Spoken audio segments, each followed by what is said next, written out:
Hi crafters, welcome back to another episode of a Halloween session.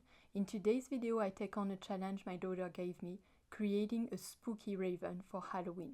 And apparently it worked, because she got scared going to get a glass of water at night. I let myself play a bit with my reference picture of a raven to make it more whimsical, and I'm really happy with how it turns out. I would love to hear your opinion in the comments. I think this raven is perfect for Halloween enthusiasts who are starting crafting because it's mostly black.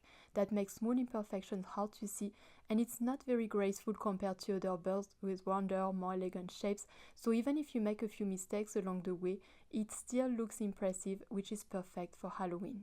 To make this raven I use simple and affordable materials: cardboard, just one medium flattened box, about a half pound of paper mâché, a good pair of craft scissors, school glue, epoxy glue, a glue gun, black, grey, orange and red acrylic paint, markers, paint brushes, bubble wrap envelopes, foam, cutouts of green, beige and black fabrics, black faux fur and black faux feathers. I start by drawing an outline like I always do. I trace the silhouette of the bird directly onto cardboard and cut it out. I make two of these shapes. Next, I bind the two shapes together with a cardboard strip about 2 inches wide. I tape it between the two faces to form a sort of raven-shaped box. You will notice my raven looks like it has two legs, one behind the other, like an Egyptian bird, but one leg is actually just for support and will be hidden later. I recommend putting small bags of rice in the feet for weight and taping them at the bottom before closing the shape entirely. Once the shape is closed, I soften the edges using fabric cutouts, foam or bubble wrap, it's up to you. Since I have lots of Amazon envelopes, I use them to cover the entire raven. I shape the wings and eyes with foam. For the neck, I use a sock to add a bit of puffiness, and I also use the heel of a sock to cover the beak. After temporarily securing these forms with masking tape, I cover everything in craft paper. I do this because masking tape loses grease on fabric quickly, and I only use it to hold things in place temporarily.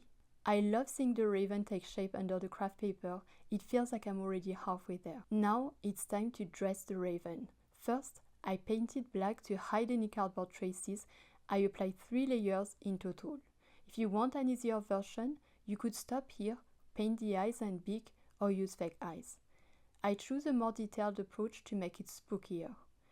I dived into my treasure box of fabric cutouts from old clothes and found black leggings my daughter used to wear. They are perfect for covering the wings and back, and I even used the waistband for extra texture. Paper mâché clay is the key to giving this piece a natural defined look.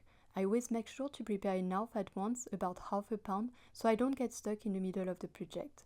Just like with paint, I recommend using the same batch of clay for consistency. If you make more later, the texture can change slightly, and depending on your project, even a small difference can show. Remember, I mentioned in a previous video that paper mâché clay dries very quickly, usually in about 20 minutes. That means you need to know exactly what you want to do with it before you start working. But don't worry, it can be softened again with a little water. Personally, I try not to do that too much because it changes the texture, making it a bit rougher. Instead, I take out only small amounts from the fridge at a time and work with them without grabbing more mid-project. I know it can be a bit annoying because you have to wash your hands each time, but it's a small effort that makes your work look much nicer. I also recommend washing your hands whenever the dough starts to dry on them because it becomes hard to work precisely. Keep some wet wipes and a small glass of water nearby just in case you need to soften the dough. To smooth the surface, you can gently brush a little water on it. It works wonders. I only made one eye on this raven, or else I wouldn't have been able to finish this video on time. Honestly, you don't really need a second one since this raven is meant to be seen from its profile. I spent a lot of time on this single eye though. First, I create a perfectly round half ball from paper mâché clay and glue it onto the raven's body. Then I take a thin coil of clay and sculpt it around the eye to form the eyelid. I add deep wrinkles for detail. I also build a little hood above the eye by stacking small bits of clay to give it more character. For the beak, I wrap a thin layer of paper mâché around it and sculpt the nostrils as well as the separation between the upper and lower parts of the beak. I also create long feathers at the end of the tail. At this stage, you notice that the raven looks a little messy because of paper mâché smudges, but don't worry, touch-ups with black paint will easily clean it up later.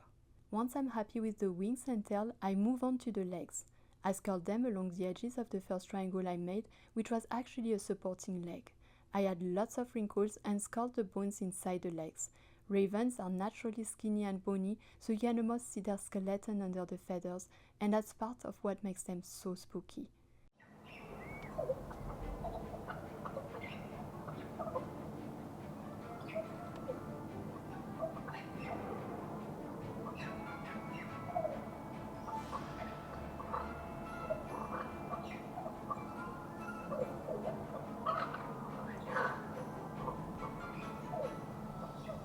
Of course, I paint the feathers black and the beak and feet in shades of grey. I'm careful around the eye so I don't touch it yet. I paint the eyelid beige, the eye contour black, the sclera in orange and red, and the iris black.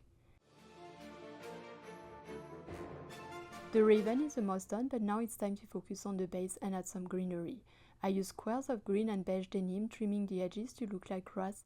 Then I roll up small pieces of more flexible green fabric and hot glue them on top to create little clumps like tiny bushes. I cover the tail with a few black fake feathers and I hide them under black fake fur on the raven's back. To keep everything in place, I use a staple gun. Then I take some markers to make the details pop. I add contrast to the eye, under the beak, on the feather edges and on the feet. Markers really help to give more depth with light and shadows.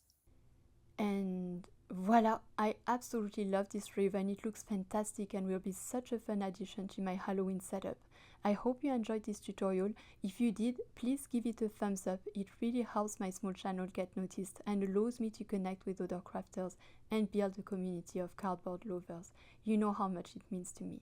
Consider subscribing if you want to join the adventure. There will be plenty more Halloween videos coming, so stay tuned. Thank you so much for watching and I can't wait to see you in my next video. Happy crafting!